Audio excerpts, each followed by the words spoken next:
Екипата на телевизија 24 утрово беше во обиколка на опожареното место. Нашата камера регистрираше изгорена голема површина на нискостеблеста и мешана шума на поголема површина во обиколката на село Кондово.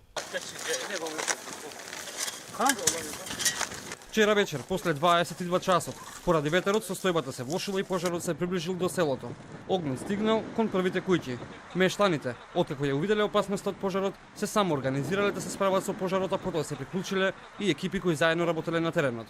Утрово во Кондово ситуацијата беше мирна, а граѓаните се уште вознемирени. Велат дека никогаш нема да го заборават вчерашниот пожар.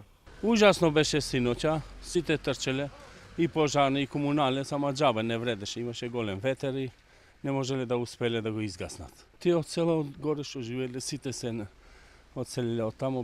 Тоа е жално, 3 дена, 4 дена, се боревме со огинот. Уште се тресам, нозете ми се тресат, толку страф имам, коска ми е влезам страва. Многу пожари имаше и ветерот го прави своето. Пожарните доста беа активни, ама со ветер не може да се справиш. Во гаснењето на пожарот синоќа учествувале 4 цистерни, 25 пожарникари, 9 возила на територијалната противпожарна единица и лица од местното население. Од Центарот за управување со кризи информираат дека поврнежите кои утрово ја зафатиле територијата на земјата, најголем дел од пожарите кои беа активни се изгаснати.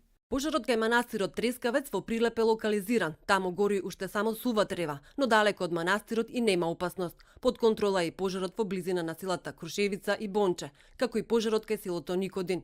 Шумскиот пожар во аторот на село Норово е под контрола. Гори сува трева и нискодабова шума. Екипите се на терен, а во зависност од проценките постои можност за ангажирање на поддршка од воздух со авионите на ДЗС.